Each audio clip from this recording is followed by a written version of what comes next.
katatapos lang na buntas, isang malaking selebrasyon sa ating mga Pilipino.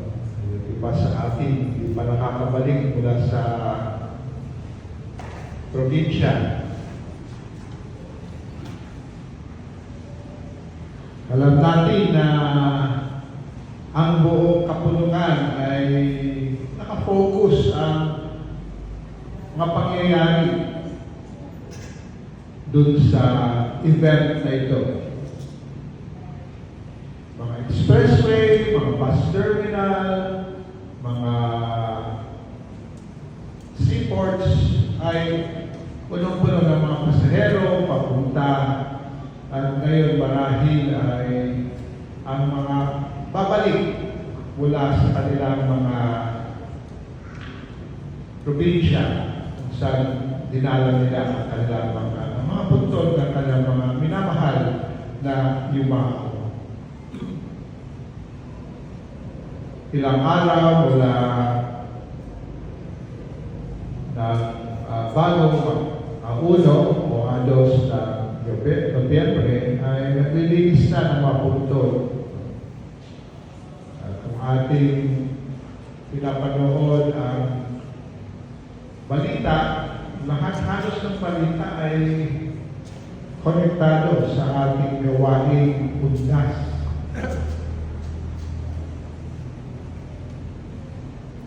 Mamahal ng presyo ng bulaklak. Ano bang ibig sabihin ng undas? O sa iba ay undras.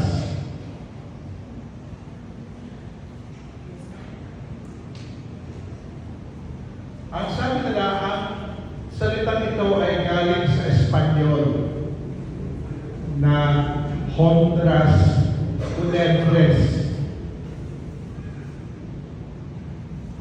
Yung Honduras ay may kinalaman sa honor o pagbigay galang. At yung Honduras Funebres ay pagpaparangal sa mga patay.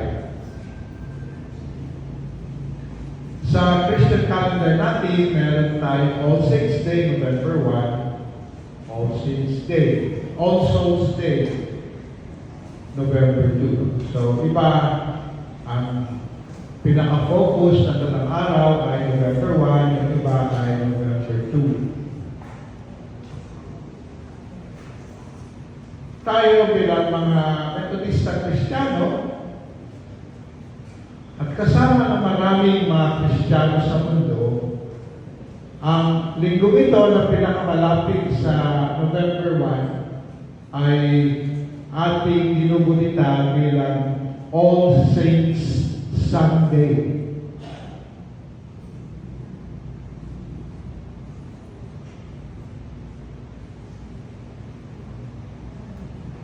Ang tanong natin ay, sino ba itong mga santong ito? Sa kwento ni Sakeo, matatagpuan natin ang isang pinuno ng mga maniningil ng buwis. At ang mga maniningil ng buwis ay mabaho, hindi lamang sa panahon ni Jesus. Nung ako po ay nagpastor sa Church of the Savior sa Sukat, kwento ng isang miyembro, meron silang kapitbahay sa Better Living Subdivision. Mga BIR agent, mga to. Kaya sabihin natin tax collector. Mataas ang kanilang pader, yung makikita ang kanilang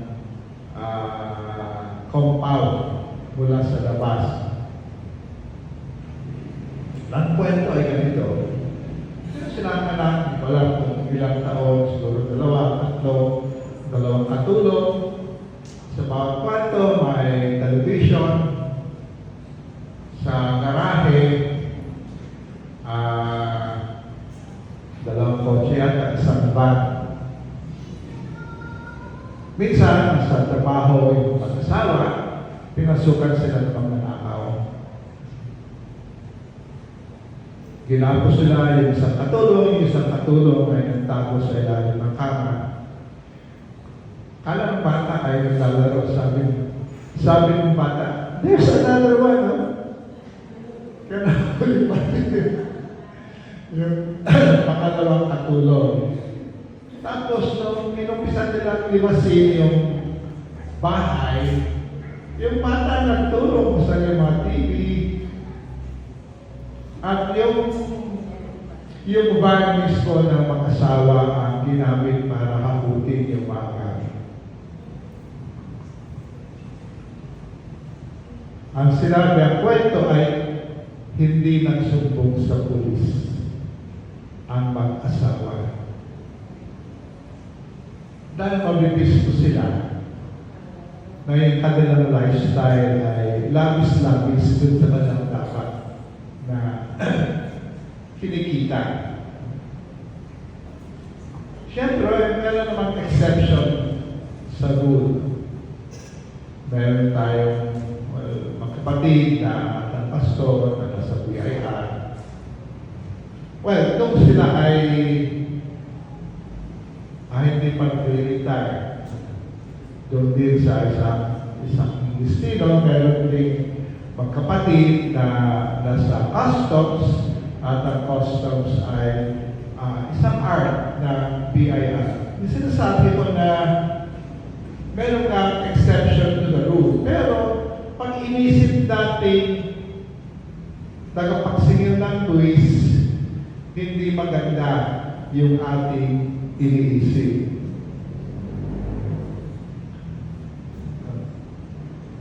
Andun ang mga magtataraya sila, either pumapato o kaya humihingi ng lagay. At sa mga paniningil ng buwis ng panahon ni Jesus, hindi lamang yung pandaraya ang kanilang kasalanan. Sila ay tinuturing na traitor dahil tinutulungan nila ang mga Romano na sumakop sa bansang Israel. Kaya dalawa yung kasalanan nila sa tingin ng kanilang mga kababayan.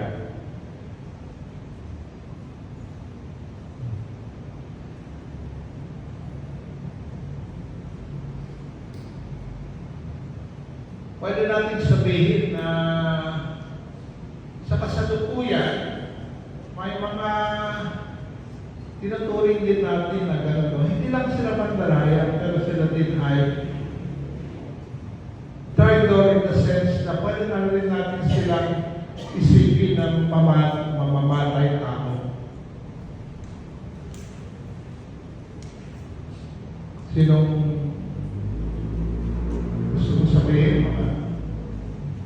Laging nasa balita ngayon, senador, kongresista, mga tao sa mga iba't ibang ahensya ng gobyerno, kagaya ng ang nakafocus ngayon, DPWH. Pero alam din natin na sa DepEd, sa Department of Health, ibang mga ahensya, merong mga naghanap ng either patong o lagay, at yung mga kontrasentrista or service providers ay sangkot din dito. Sabi dun sa ating awit kanina, si Zacchaeus ay he did not see the suffering his greed had caused the poor. At ganun din yung ating mga nakikita ng mga tao ngayon na nakafocus sa limelight. Hindi nila nakikita yung paghihirap na kanilang na ginagawa ng kanilang mga gawain.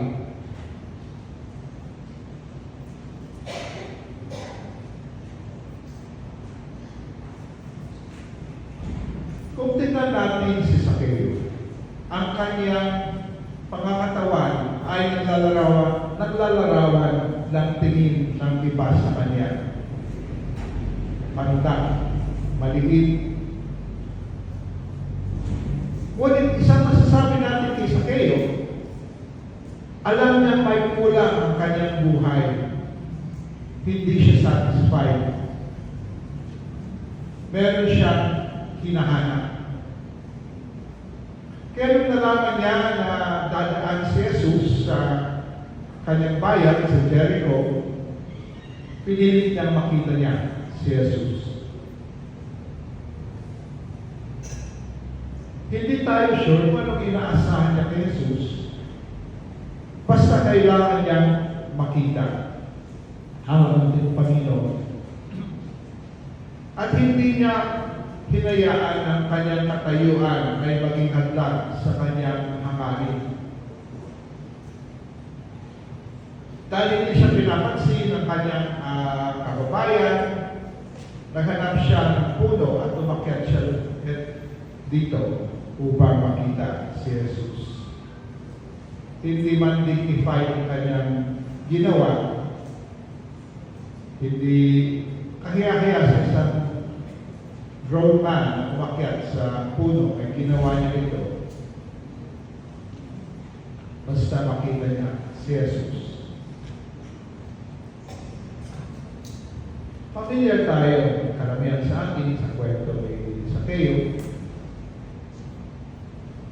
Maaaring dati nating inaawit ang kanta tungkol dito sa Children's Department sa Sunday School. Wala, kung naabutan niyo yung awit nito. Zacchaeus was a willful man was he. He climbed up on a sycamore tree. The Lord he wanted to see. Zacchaeus, come down. For I'm going to your house today. For I'm going to your house today. Nagmadali si Zacchaeus na bumaba mula sa puno at masaya siyang tinanggap si Jesus sa kanyang tahanan. Hindi katakataka na pupunahin siya ng taong bayan dahil sa kanyang pagpunta kay Sakeo. Sabi nila, tumuloy siya sa bahay ng isang masamang tao. Masama nga ngunit dahil sa enkwentro kay Jesus, nabago ang kanyang puso, nabago ang kanyang kalooban.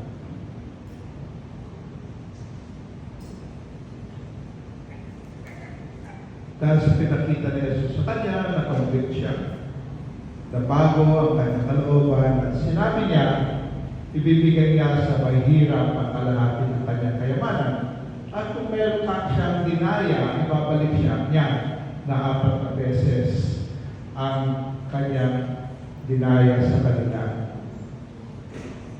Noong ko'y bata, iniisip ko, ano pa matitira ni Sakeo kung kalahati na nga binigay ng kanyang kayamanan, binigay niya, at yung 4 na beses pa ng mga dinaya niya ay ibabalik niya, di ba? Daya naman ang lahat na yun, hindi kubos yun. Pero kita natin yung pagbabago ng kalooban ni Sakeo. Dineklara ni Jesus, dumating kayo ng kaligtasan sa sambahayan nito dahil siya ay mula din sa lahi ni Abraham.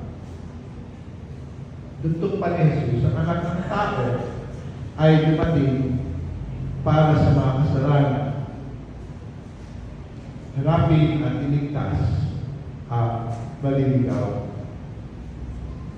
Ano ang nangyari kay Sakeo? Sa simula, nakita natin ang isang tao makasalanan. Na dahil sa kanyang kasalanan, iniiwasan siya ng kanyang mga kababayan.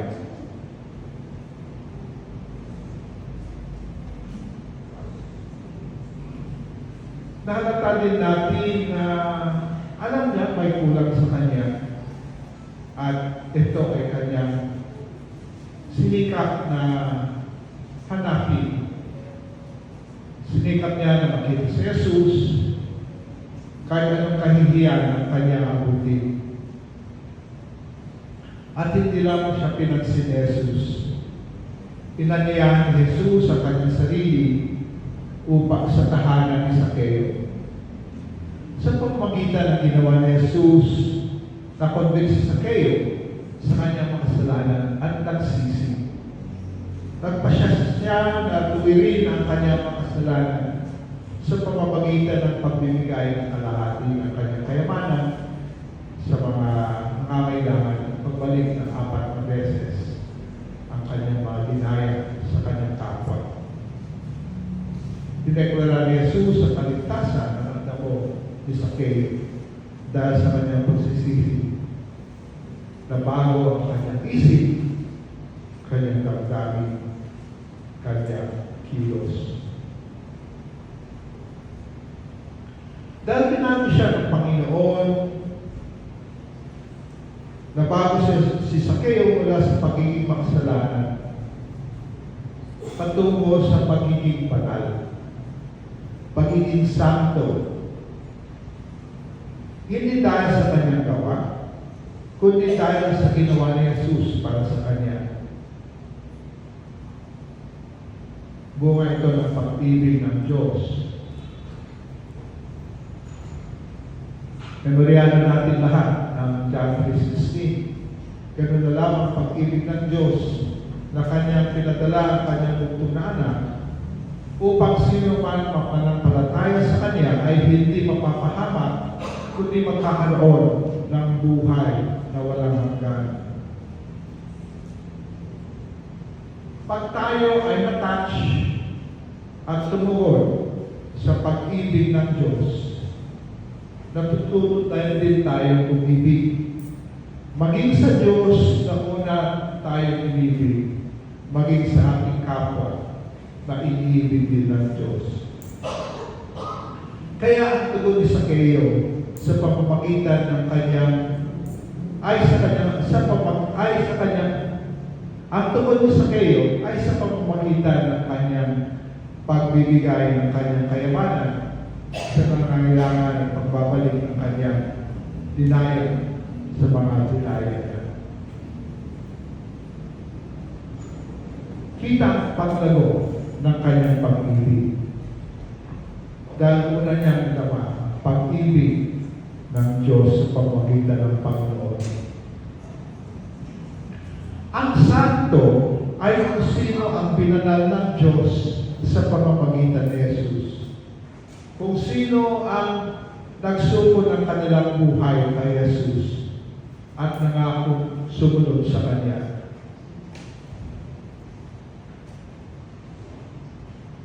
Kung ating papansinin ang ating Biblia, ang sulat ni Pablo sa mga iba't ibang kongregasyon, naka-address ito, nakalagay sa mga santo ng Corinto, ng Efeso, ng Colosas at iba pa. Ang bawat mananampalataya, ikaw, ako, kabilang tayo lahat doon sa ina-address ni Pablo ng santo.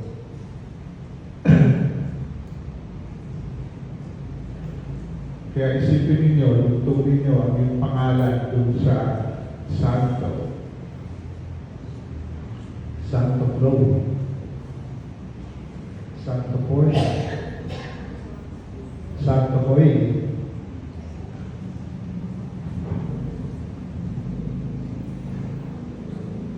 parang nakakasiwa pero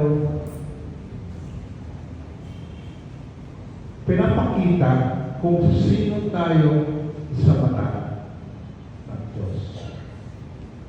Ito ay hindi tayo ay banal, kundi tayo ay pinalad ng Panginoon.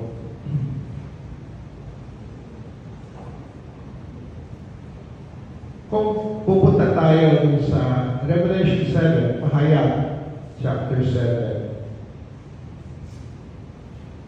sa harap ng trono ng Cordero ay may mga kabilang na tao. Sa lahat ng bansa, lahat ng lipi, lahat ng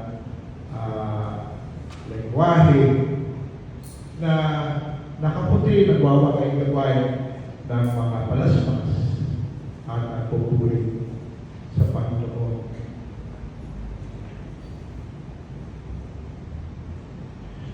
Mahilig ang ating mga praise and worship leader na tawagin tayong church. Totoo yun. Theologically, tayo ay ang simbahan, tayo ay katawan ni Kristo. Kaya lang para sa akin, mahirap i-imagine.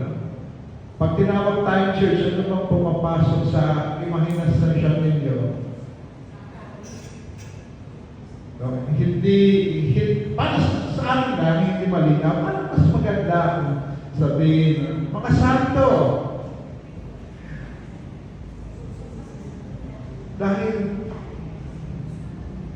yun na tayo dahil sa grasya ng Diyos. Grasya na hindi lang lumabay sa atin mula nung tayo ay naging tao.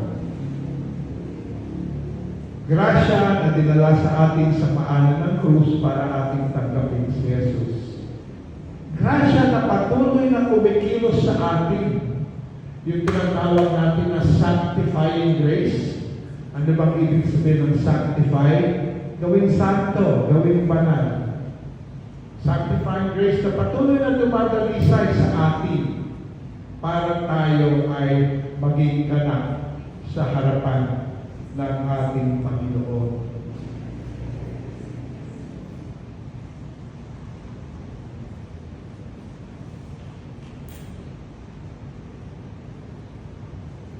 At hindi tayo tatagtanan ng grasya ng Diyos hanggang hindi tayo magiging ganap na sa harapan niya.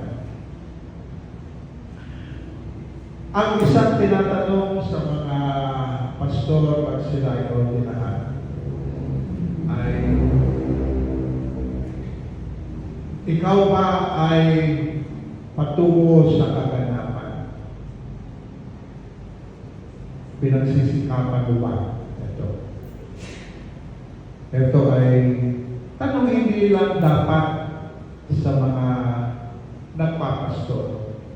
Tanong sa bawat isa sa atin. Tayo ba ay nagpapatungo sa kaganapan, sa pagiging santo? Dahil yun tingin ng Diyos sa atin. Hanggang tayo ay maging ganap bilang mga santo sa harap ng Panginoon. Sama nito, pinaalalahanan tayo na tayo ay kabilang sa Communion of Saints na binabanggit sa Apostles' Creed. Merong mga saints on earth, merong mga saints in heaven. Tayo ay kabilang sa mga santo na nandito pa sa mundo, pero kasama natin ang mga nasa langit na ating inaalalahanan ngayon. Magpasalamat tayo sa mga santo sa buhay natin na nauna na sa atin. At sa mga santo na nasa ating kalakihan, mga nagpagtoo sa atin sa pamamagitan ng kanilang mga salita at gawa.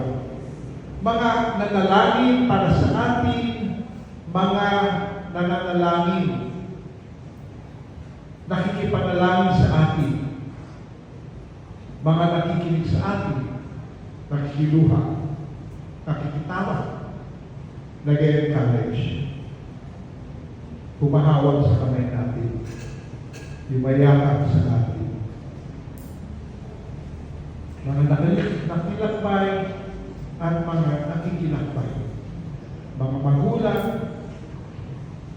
magulang o ninuno sa pananampalataya. Mga kasama at tuwang sa daan. mga santo na nauna na, mga santo na katabi mo sa upuan.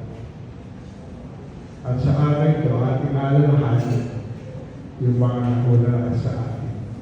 Sa pangalan ng Ama, ng Anak, at ng Banal na Espiritu. Pagpalain kayo, mga santo ng Panginoon,